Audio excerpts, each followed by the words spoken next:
I was on one end of the house looking through all the walls and thinking, what have I done? How am I going to put this back together?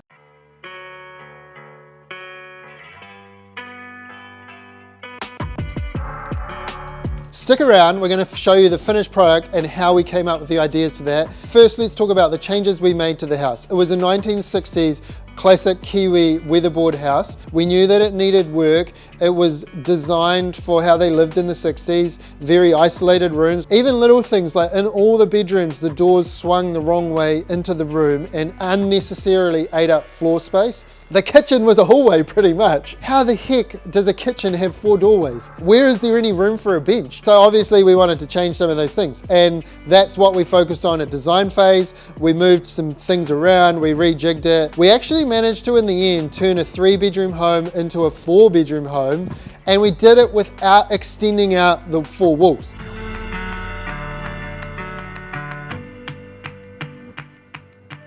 I'd started ripping all of the linings off the wall, and the job in my mind just became way bigger than I ever realized. It was a complete wreck. It was messy. It was unlivable, just me doing the work. It got super real really fast. My wife was pregnant. We were due to have our second baby in 3 months. We'd moved out of the house. We had to have this done and moving in before the baby was due.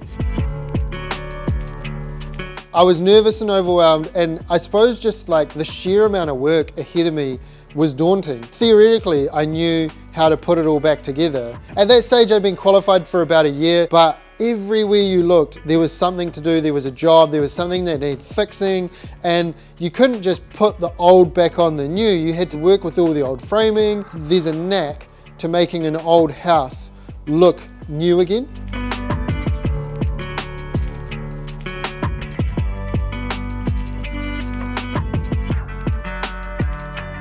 We came up with a floor plan that we felt did the house justice. We then ripped into demolition. So for this phase, obviously we moved out of the house. We cleared all the rooms, we pushed all of our furniture into a corner of the house that we weren't going to touch. I put a plastic sheet over that, and then we started ripping off the linings. And in the kitchen, we had to put a big beam in. So we knocked an entire wall out so that we could get the beam in. This is the point where I remember standing on one side of the house, looking through the kitchen, the hallway, the hot water cupboard, and into my son's bedroom, and I was just like, that is a lot of work. I got into framing and we insulated the walls. It meant that essentially I rejibbed the entire house, plastered the walls again. I reused a bunch of the old doors, recycled as much material as we could, even found a glass sliding door from another reno we'd been working on. As well as 4 doorways, the kitchen had a fireplace. We moved the fire into the lounge, into a more central spot and somewhere where you could actually sit around and enjoy it.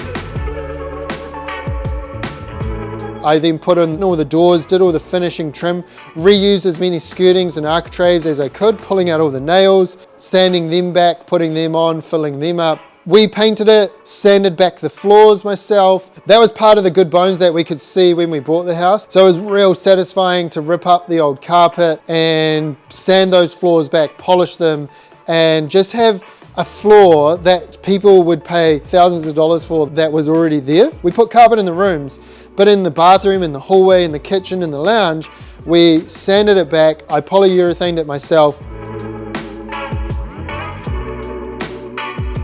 Basically, I got stuck in everything from planning and demo all the way through to decorating and flooring. I did. As well as all of that, I built a brand new double garage out the front of the building, and I did that in the style of the house. We made sure that the roof pitch of the pergola and the garage matched the house, so that when you stood on the road, it looked like here's the house and the garage was an extension of the house.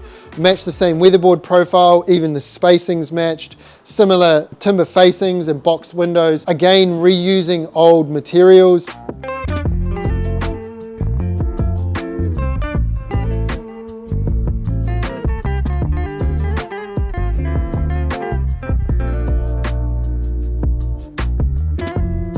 You can get away with taking old stuff and using it new, and especially when you're doing it for yourself and you're framing it out, as long as you've got those products there first, you can say, oh, I'm going to put this door here. You can measure it and make it fit perfect.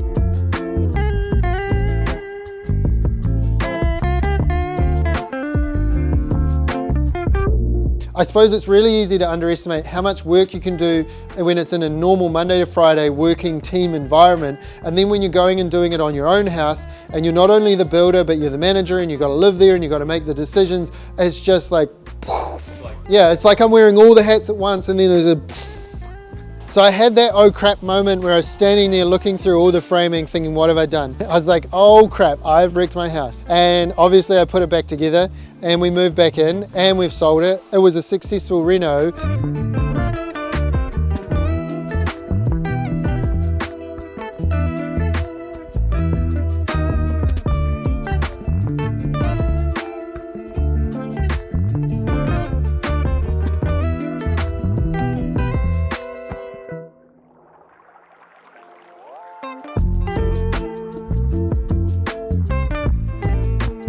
A couple of things I learned in the process is you got to trust the plan. You know, you spend months and months coming up with a floor plan and agonizing over should we do this or that, and then you've just got to get stuck in, and that's not the time to make drastic changes to the plan.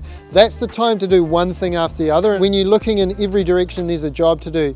Pick a room, pick a starting point, get stuck in, kind of like block out everything else around you and just say, right, today all I'm going to do is de-nail this wall, or get the bats in here, or I'm going to do this framing. Break a big job into little tiny chunks, and this chunk plus this chunk plus this chunk. 3 months later, you're back in your house. That's my I wrecked my house and put it back together story. If you want to know more about this reno or some of my other tips about renovations, comment below, ask me a question, we'll make a follow-on series from this. Time for coffee. Like all the hats at once. Oh, thumbnail? Oh no, we've got it. It's from the... Right. Yeah.